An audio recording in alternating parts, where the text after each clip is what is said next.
Hey guys, നമുക്കിന്നൊരു യാത്ര പോയതിൻ്റെ കഥ കേട്ടാലോ? യാത്ര എന്ന് പറയുമ്പോൾ അങ്ങനെ യമണ്ടൻ യാത്രയാണെന്നൊന്നും വിചാരിക്കല്ലേ. എൻ്റെ ചിറ്റയ്ക്ക് അങ്ങനെ വെറുതെ ഇരിക്കുന്നതൊന്നും ഇഷ്ടമല്ല. പക്ഷേ അന്ന് വെറുതെ ഇരിക്കാനൊരു അവസരം കിട്ടി. അപ്പം ഇരുന്നാലോചിച്ച് കിട്ടിയ ഐഡിയയാണ് എങ്ങോട്ടേലും പോയാലോ എന്ന്. നേരെ എന്നെ വിളിച്ചു, ഇങ്ങോട്ട് വായോ എന്ന് ഞാനും. അപ്പോഴേ ചിറ്റയും എൻ്റെ പൊന്നാങ്ങളെയും കൂടെ കാറെടുത്ത് ഇങ്ങ് പോന്നു. അമ്മ പിന്നെ മിനിഞ്ഞാന്നേ റെഡിയാണ് യാത്രയ്ക്ക്. ആലോചിച്ച് ലാസ്റ്റ് കുറേ യൂട്യൂബ് വീഡിയോസൊക്കെ നോക്കി കടവപ്പുഴ വാട്ടർഫോൾസിൽ പോകാമെന്ന് തീരുമാനിച്ചു.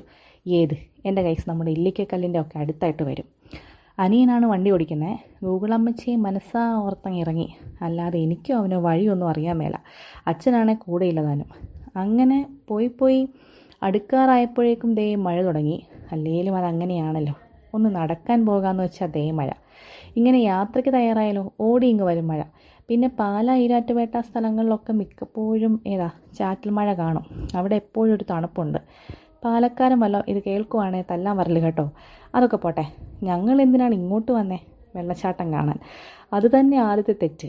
ഈ മാർച്ച് ഏപ്രിൽ വല്ലവും വെള്ളച്ചാട്ടം കാണും എൻ്റെ മച്ചാന്മാരെ. വെള്ളച്ചാട്ടം കാണാൻ വലിയ കാർത്തി വന്നതാ. ദേ നോക്ക്, കണ്ടതൊരു കുഞ്ഞരുവി.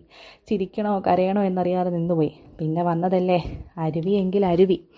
ശരിക്കും നമുക്ക് കാണാം ഇവിടം ക്രോസ് ചെയ്യാനൊരു പാലം ഉണ്ടായിരുന്നു.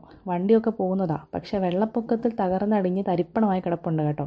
എനിക്കിവിടം ക്രോസ് ചെയ്ത് അപ്പുറത്തോട്ടൊക്കെ പോകണമെന്നുണ്ട്. വെറും തോന്നലുള്ള എന്നെ വിധിയല്ല. ചെറുതാണെങ്കിലും നല്ല ഒഴുക്കുണ്ട്. ഇവിടം കണ്ടപ്പോൾ തന്നെ അമ്മയുടെ ചിറ്റയുടെയും കാറ്റൂരി വിട്ട പോലായി. അവൻ പിന്നെ വണ്ടി നിറങ്ങിയില്ല. എന്നെ എവിടെ കൊണ്ടിട്ടാലും സർവൈവ് ചെയ്യുന്ന ജീവി ആയതുകൊണ്ട് എന്തായാലും വന്നതല്ലേന്ന് ഓർത്ത് അവിടെ മുഴുവൻ ചുറ്റിക്കണ്ടു. അല്ല പിന്നെ ഈ വെള്ളമൊക്കെ എങ്ങോട്ടാണ് ഒഴുകിപ്പോകുന്നത്? അച്ഛനുണ്ട് ചോദിക്കായിരുന്നു. പെട്ടെന്നാണ് എൻ്റെ മനസ്സിൽ വേറൊരു പ്ലാൻ വന്നേ. എന്നതായാലും വന്നു വിട്ടു, എന്നാൽ പിന്നെ ഇല്ലിക്കക്കല്ലൂടെ കാണാം. ഞാൻ കണ്ടിട്ടില്ല. ഇത് കേട്ടപ്പോഴേ ചിറ്റ പറഞ്ഞു വേണ്ടാന്ന്. കാരണം അനിയൻ ലൈസൻസ് എടുത്തതേ ഉള്ളൂ. ഇല്ലിക്കക്കല്ലിനെത്താൻ നല്ല കയറ്റം കയറണമല്ലോ. അവനത് പഠിച്ചു വരുന്നതേ ഉള്ളൂ. ശീലമില്ല കയറ്റം ഓടിച്ച്. മൂത്തവർ ചൊല്ലുന്നത് ആദ്യം കഴിക്കും പിന്നെ മധുരിക്കും എന്ന് പറഞ്ഞ പോലെ. ഞാനും അവന് സമ്മതിച്ചില്ല. പോയി നോക്കാമെന്ന് പറഞ്ഞ ഒറ്റ കയറ്റം. പകുതി എത്തിയപ്പോൾ ദേ വണ്ടി നിന്നു. എൻ്റെ മനസ്സിൽ വെള്ളിടി വെട്ടി. പണി പാളിയിടാ മുണ്ടക്കൽ ശേഖരമെന്ന് മനസ്സിൽ പറഞ്ഞ് ഞാൻ ഇപ്പം ചാടും എന്ന പോലെ കാറിൽ പേടിച്ചിരുന്നു. ഇവൻ വണ്ടി മുന്നോട്ടെടുക്കും, അത് പിന്നോട്ട് പോകും. ഒരു സൈഡിൽ കാട് പോലെ. എൻ്റെ മുന്നേ ഞങ്ങൾ നന്നായി പേടിച്ചു. ഇവനെ ഞങ്ങളും കൂടെ പാനിക്കാക്കുകയാണ് ചെയ്യുന്നത്. ഞങ്ങൾ വണ്ടിയിൽ നിന്ന് ഇറങ്ങി ഇങ്ങോട്ട് തിരിക്കുക അങ്ങോട്ട് തിരിക്കുമെന്നും പറഞ്ഞ് പാനിക്കാക്കി. പക്ഷെ എൻ്റെ അല്ല ബ്രോ.